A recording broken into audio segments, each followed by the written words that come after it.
Hello students, कैसे हैं आप सब लोग। तो आज हम अपनी कॉन्सेप्ट सीरीज का कॉन्सेप्ट नंबर 2 शुरू कर रहे हैं। बेटा कल हमने कॉन्सेप्ट सीरीज का कॉन्सेप्ट नंबर 1 पढ़ा था और कॉन्सेप्ट नंबर 1 में हमने सेक्शन नंबर 6 पढ़ा था, हमने एक्ट का ओवरराइडिंग इफेक्ट। आज हम अपनी कॉन्सेप्ट सीरीज का कॉन्सेप्ट नंबर 2 पढ़ रहे हैं और सेक्शन नंबर 3A पढ़ रहे हैं। चलिए पहले मैं इस सेक्शन को पढ़ाने से पहले, जैसे मैंने प्रॉमिस किया था हर दिन एक सेक्शन पढ़ाऊंगा, पर सेक्शन का मतलब ये नहीं मैं सिर्फ सेक्शन पढ़ाऊंगा और भी आपको इंटरप्रिटेशन की बातें बताऊंगा। आप एक बात देखिए, कभी भी कोई लॉ बनाया जाता है तो जैसे आपको पता होगा कंपनीज एक्ट में टोटल 470 सेक्शंस है। कंपनीज एक्ट में टोटल 470 सेक्शंस है और 470 सेक्शन 29 चैप्टर में डिवाइडेड है। बिल्कुल यही बात है, 470 सेक्शन है और 29 चैप्टर्स में डिवाइडेड है। लॉ मेकर ने लॉ ऐसे तो लिखा होगा 1 2 3 4 5 6 इसी तरह सेक्शन लिखे होंगे। अचानक से सेक्शन 3A कैसे आ गया? तो बेटा याद रखिएगा, ज्यादातर बेटा ऑलमोस्ट वैसे ही होगा जो मैं आपको रूल बता रहा हूं कि लॉ मेकर लिखता तो ऐसे ही है, पर उसको लगा कि कभी मुझे नीड है कि सेक्शन 3 वाली जगह पर मुझे एक सेक्शन इंट्रोड्यूस करना है या इस चैप्टर में मुझे एक सेक्शन इंट्रोड्यूस करना है, तो वो क्या करते हैं, अब ये तो नहीं है 471 सेक्शन लेकर आएंगे, क्योंकि लॉ जो पास करवाया गया तो उसमें 470 सेक्शन थे। तो बेटा एक नया सेक्शन इंट्रोड्यूस करते हैं इस फॉर्म में, 3A फॉर्म में, 10A फॉर्म में, 12A फॉर्म में। जब भी आप ऐसे देखोगे बेटा आप समझ जाना ये सेक्शन अमेंडमेंट से आया होगा।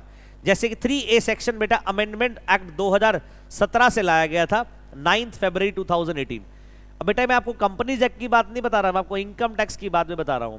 आप कोई और कानून पढ़ते हैं उसके बारे में बता रहा हूं कि लॉ मेकर ने तो सेक्शन 1 2 3 4 5 6 7 8 उसी सीक्वेंस में लिखा था, पर जब भी उसको लगता है मुझे नया सेक्शन इंट्रोड्यूस करना है अमेंडमेंट से, तो ये तो है नहीं कि 471 सेक्शन लाएंगे, क्योंकि जो बिल जो पास करवाया गया था पार्लियामेंट से उसमें 470 सेक्शन थे, वो नोटिफाई कर दिए गए। अब उसके बाद नया सेक्शन इंट्रोड्यूस करने के लिए वो अमेंडमेंट जब लाते हैं तो बीच में एक सेक्शन ऐड कर देते हैं। जैसे आपके सामने एक विजिबल सेक्शन है सेक्शन 3A कंपनीज एक्ट का। तो पहली बात तो जो मैं सेक्शन पढ़ा रहा हूं, ये सेक्शन लॉ जब आया था कंपनीज एक्ट 2013 तब ये सेक्शन नहीं था, ये सेक्शन बाद में इंट्रोड्यूस करा गया है later on by way of amendment. ये क्लियर हो गया। और एक क्यों ऐड ऑन करा गया वो भी हम पढ़ लेंगे सेक्शन में क्या बोला गया। बट आप ये समझिए कि जब भी ऐसे आप सीक्वेंस देखते हैं section 3A 5A 7A 10A 12A, तो बेटा आप समझ जाइएगा ये सेक्शन बाद में अमेंडमेंट से ऐड करा गया है। जब ये कानून बना था तब ये सेक्शन तब एग्जिस्ट नहीं करता था।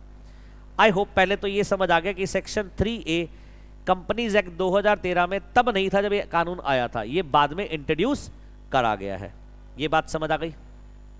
अब ये सेक्शन कहता क्या है, तो आप सब लोगों को इतना पता है कंपनी सेपरेट लीगल एंटिटी है, कंपनी में मेंबर्स की लायबिलिटी लिमिटेड होती है। जैसे हम पढ़ते हैं पार्टनरशिप में पार्टनर्स की लायबिलिटी अनलिमिटेड होती है, हम पढ़ते हैं ना। कंपनी में ऐसा नहीं होता, कंपनी में मेंबर्स की लायबिलिटी लिमिटेड होती है, हम ये भी पढ़ते हैं कंपनी मेंबर्स की लायबिलिटी लिमिटेड है, बट कुछ केस में मेंबर की लायबिलिटी अनलिमिटेड हो जाती है। तो इस कॉन्सेप्ट को आप कंपनी लोग में पढ़ते हो लिफ्टिंग ऑफ कॉर्पोरेट व्हील के नाम से, कि जहां वैसे तो इन जनरल मेंबर की लायबिलिटी लिमिटेड होती है, बट कुछ सर्कमस्टांस में मेंबर की लायबिलिटी अनलिमिटेड भी हो जाती है, उसको क्या बोलते हैं, कॉर्पोरेट व्हील लिफ्ट हो गया। तो ऐसे कंपनीज एक्ट के कई सारे सेक्शन दे रखे हैं जहां पर मेंबर की लायबिलिटी अनलिमिटेड हो जाती है, मतलब कॉर्पोरेट व्हील लिफ्ट हो जाता है। उसमें से एक सेक्शन है सेक्शन 3A। हेडिंग पढ़िए क्या लिखा है, member severely liable in certain cases. Section कहता है if at any time number of member of A company is reduce in case of public company it reduce below 7। Public company को बनाने के लिए 7 लोग चाहिए, 7 लोग से कंपनी बन गई, बट कभी भी वो मेंबर उसके रिड्यूस हो जाते हैं 7 से। और अगर प्राइवेट कंपनी की बात करें, प्राइवेट कंपनी में 2 लोग चाहिए और कंपनी के जो मेंबर हैं वो 2 से भी क्या हो जाते हैं, कम हो जाते हैं। And company carries on business for more than 6 months, और कंपनी 6 महीने से ज्यादा क्या कर रही है, बिजनेस कंटिन्यू कर रही है। while the number of member is so reduced, although company के number of member कम हो चुके हैं। so every person who is a member of company during the time it is so carries on business after those 6 months, तो कह रहा है वो member जो 6 महीने बाद बिजनेस कर रहे हैं, 6 महीने के बाद भी बिजनेस कर रहे हैं, less members and in cognizant of the fact, and वो जानते हैं इस बात को that they are carrying on business with less than 7 और 2 मेंबर्स, और इनके बाद पता है कि हमारे जो मेंबर है वो 7 से कम है और 2 से कम है, शैल बी सेवरली लाइबल, वो क्या हो जाएंगे, सेवरली लाइबल हो जाएंगे, खुद लाइबल हो जाएंगे for payment of whole debts of the company, जो भी कंपनी के डेट्स कॉन्ट्रैक्ट हुए हैं during the time and may be severally sued, और उसी के लिए वो क्या होंगे, सेवरली स्यूड होंगे, मतलब उन्हीं को स्यू किया जाएगा। इसका इंटरप्रिटेशन समझने के लिए, इसको एक्सप्लेनेशन देने के लिए समझो ध्यान से। मान लीजिए एक कंपनी है, उसके 8 मेंबर्स हैं, ये एक पब्लिक कंपनी है और इसके मेंबर कितने हैं, 8 मेंबर्स हैं। तो 8 मेंबर्स है तो कोई दिक्कत नहीं भाई। ये मान लेते हैं कंपनी की लाइफ की बात कर लेते हैं। 2017 जून में कंपनी बनती है, 17 जून में कंपनी बनती है, और कितने मेंबर के साथ, 8 मेंबर के साथ। कोई प्रॉब्लम नहीं है सर। 2020 जून में मान लीजिए ये नंबर ऑफ मेंबर रिड्यूस हो जाते हैं बिलो 7, मेंबर क्या आ गया, रिड्यूस हो गया और बिलो 7। मान लेते हैं 5 मेंबर रिमेनिंग बच गए हैं। अच्छा एक बात बताइए, ये 2017 जून से 2020 जून में जो भी एक्ट होंगे ऑन बिहाफ ऑफ कंपनी, जो भी act on behalf of company हो रहे हैं, उसके लिए लाइबल कौन है, company is liable, because company is a separate entity, company separate legal entity है। और जो भी बोर्ड और शेयर होल्डर एक्ट करते हैं उसके लिए लाइबल कौन है, कंपनी। सिंपल है। अब नंबर ऑफ मेंबर रिड्यूस कितने हो गए हैं, बिलो 7। ये हुआ कब, जून 2020 में। यहां से 6 महीने काउंट करेंगे तो जुलाई, अगस्त, सितंबर, अक्टूबर, नवंबर, दिसंबर। हमारे पास दिसंबर 20 का टाइम है। दिसंबर 20 तक हमारे 6 मंथ्स क्या हो रहे हैं, कंप्लीट हो रहे हैं।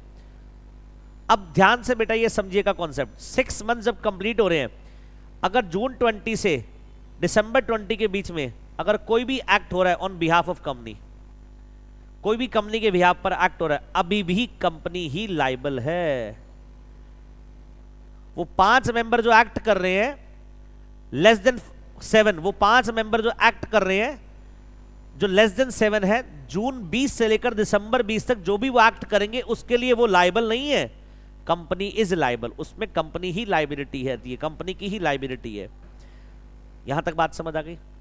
और इन 6 महीने के बाद अगर वो कॉन्टिन्यूसली एक्ट करते हैं, 6 महीने बाद भी काम करते हैं, act on behalf of company and in the name of company, company के नाम पर, कंपनी के बिहाफ पर एक्ट कर रहे हैं, अब कंपनी लाइबल नहीं है 6 महीने के बाद। अब यहां पर मेंबर पर्सनली लाइबल है, यहां पर मेंबर पर्सनली लाइबल है। जो भी डेट आएगा इस पीरियड में, दिसंबर 2020 के बाद जो भी डेट और जो भी लाइबिलिटी आएगी ऑन कंपनी, उसके लिए कंपनी रिस्पॉन्सिबल नहीं है, मेंबर पर्सनली लाइबल है। और मेंबर ही क्या होगा, स्यूड होगा, उसके लिए मेंबर को ही स्यू किया जाएगा। तो आप सिचुएशन समझिए, यहां तक दिसंबर 20 तक मेंबर की लाइबिलिटी क्या थी, लिमिटेड, पर जैसे दिसंबर पास हुआ उसके बाद मेंबर की लाइबिलिटी पर्सनल लाइबिलिटी आती थी, member personally liable. Member personally liable हो जाता है उन एक्ट्स के लिए जो एक्ट 6 मंथ्स के बाद हुए, एंड दे आर अवेयर, वो पता है उनको कि आप 7 से कम लोगों से काम, 7 मेंबर से कम हो फिर भी आप काम कर रहे हो। तो मतलब वो 6 महीने का पीरियड फिर लॉ मेकर ने क्यों बनाया, इस 6 महीने में लॉ मेकर ये चाह रहा था या तो नंबर ऑफ मेंबर को इंक्रीज कर लो आप, या वाइंड अप कर दो कंपनी को, स्ट्राइक ऑफ कर दो, ये कहना चाह रहा है लॉ मेकर। बिल्कुल, या तो 6 महीने में नंबर ऑफ मेंबर को इंक्रीज कर लो, या कंपनी को वाउंड अप कर दो, या कंपनी को स्ट्राइक ऑफ कर दो। अगर इन 6 महीने में कुछ आप नहीं करते तो 6 महीने बाद जो भी कंपनी के बिहाफ पर एक्ट होंगे और जो भी कंपनी के बिहाफ पर एक्ट कर रहे हैं उनकी मेंबर्स की लाइबिलिटी पर्सनली आएगी, मेंबर पर्सनली लाइबल होंगे और मेंबर पर्सनली स्यूड होंगे उस लाइबिलिटी के लिए। तो अब देखो यहां पर जून 17 से जून 20 की लाइबिलिटी लिमिटेड थी मेंबर की, separate legal entity corporate wheel चल रहा था। जून 20 से दिसंबर 20 में भी मेंबर की लाइबिलिटी लिमिटेड थी, कॉर्पोरेट व्हील चल रहा था, कंपनी की लाइबिलिटी आती थी। पर दिसंबर 20 से वो कॉर्पोरेट व्हील लिफ्ट हो गया और मेंबर की लाइबिलिटी आ गई, कंपनी की लाइबिलिटी खत्म हो गई। दिसंबर 20 से कॉर्पोरेट व्हील लिफ्ट हो गया, मेंबर की लाइबिलिटी पर्सनल आ गई, कंपनी की लाइबिलिटी खत्म हो गई, और मेंबर ही पर्सनली क्या होगा, स्यूड होगा उस पीरियड में। तो 6 महीने के बाद जो भी एक्ट होंगे मेंबर उसके लिए लाइबल भी, मेंबर पर्सनली स्यूड भी होगा उसके लिए। ये बोलता है सेक्शन नंबर 3A। तो अब देखिए हम जनरली क्या पढ़ते हैं, कंपनी सेपरेट लीगल एंटिटी है, कंपनी के जो मेंबर्स हैं वो पर्सनली लाइबल कभी नहीं होते, उनकी लाइबिलिटी लिमिटेड आती है। बट कुछ केस में उनकी लाइबिलिटी अनलिमिटेड आती है, और ऐसे केस को हम कॉर्पोरेट व्हील लिफ्टिंग केस बोलते हैं। वो हमने सेक्शन नंबर 3A में पढ़ा। एक बार दोबारा रीड कर लीजिए। अगर कंपनी के नंबर ऑफ मेंबर रिड्यूस हो जाते हैं पब्लिक कंपनी में बिलो 7 हो जाते हैं और प्राइवेट कंपनी में it's reduce below 2 and company carries on business for more than 6 months और कंपनी 6 महीने के बाद भी क्या कर रही है, बिजनेस कंटिन्यू कर रही है, while the number of member is so reduce, although उसके नंबर ऑफ मेंबर रिड्यूस हो चुके हैं और 6 महीने बाद भी कंटिन्यू कर रही है। Every person who is a member of company, हर वो पर्सन जो कंपनी का मेंबर है ड्यूरिंग दैट टाइम, कौन से टाइम की बात हो रही है, आफ्टर दो 6 months, it is so carrying on business after दो 6 मंथ्स, हर वो पर्सन जो 6 महीने बाद था कंपनी में and is cognizant of the fact, और वो अवेयर था that they are carrying on business with less than 7 members और 2 मेंबर्स, और उनको पता था जो हम काम कर रहे हैं वो लेस देन 7 मेंबर्स के साथ है, 2 मेंबर के साथ है, शैल बी सेवरली लाइबल, वो क्या हो जाएंगे, सेवरली लाइबल हो जाएंगे for payment of the whole debts of the company, जितने भी डेट उस 6 महीने बाद आएंगे, ये देखिए जितने भी डेट उस 6 महीने के पीरियड के बाद आ रहे हैं, इसमें लाइबिलिटी किसकी आ रही है, मेंबर की आ रही है, and may be severally sued therefore, और बेटा वही पर्सनली क्या होंगे, स्यूड भी होंगे बेटा। तो ये आप गौर कीजिएगा, उस 6 महीने में कोई लाइबिलिटी नहीं है मेंबर की, 6 महीने में कोई लाइबिलिटी नहीं, 6 महीने बाद जो बेटा एक्ट होंगे उसमें मेंबर क्या होगा, लाइबल होगा, और मेंबर पर्सनली क्या होगा, स्यूड होगा। ये हमारा था बेटा सेक्शन नंबर 3A। तो इसमें मैंने 3A में आपको कॉर्पोरेट व्हील का जिक्र भी करा, लिफ्टिंग ऑफ कॉर्पोरेट व्हील भी बताया, मेंबर की लायबिलिटी लिमिटेड से अनलिमिटेड हो ये बताया, और सेक्शन नंबर 3A ये पहले नहीं था, ये अमेंडमेंट से आया था। और कैसे हमने पहचाना, बड़ा सिंपल तरीका है कि लॉ मेकर ने पहले जो लिखे होंगे सेक्शन वो सीक्वेंस में लिखे होंगे। अगर कोई 3A 10A नाम का सेक्शन अगर इंट्रोड्यूस हुआ तो लेटर ऑन ही आया होगा अमेंडमेंट से, और हमने जाना ये अमेंडमेंट कब आई थी, 2017 में कंपनीज अमेंडमेंट एक्ट 2017 आया था, उस अमेंडमेंट एक्ट से क्या हुआ है, ये सेक्शन इंट्रोड्यूस हुआ है। आई होप ये कॉन्सेप्ट नंबर 2 हमारा सेक्शन नंबर 3A क्लियर है। चलिए, तो हम 2 सेक्शन पढ़ चुके हैं 2 सेशन में 2 दिन में। पहला हमने पढ़ा था सेक्शन 6, हमने एक्ट ओवरराइडिंग इफेक्ट पढ़ा था, और दूसरा हमने सेक्शन नंबर 3A पढ़ा, मेंबर सेवरली लाइबल होते हैं। अब हम नए सेशन में मिलेंगे नई वीडियो में सेशन नंबर 3 के साथ, कॉन्सेप्ट नंबर 3 के साथ। ठीक है जी, वीडियो को बेटा अच्छा लगे, कॉन्सेप्ट समझ आए तो प्लीज़ इसको लाइक कीजिएगा, और अपने वैल्यूबल कमेंट्स भी शेयर कीजिएगा, कैसा आपको कॉन्सेप्ट अच्छे से समझ आ रहा है, और शेयर भी कीजिएगा। आज के लिए इतना ही, थैंक यू सो मच। अब 3rd कॉन्सेप्ट को पढ़ेंगे 3rd सेशन में। Thank you so much, bye bye.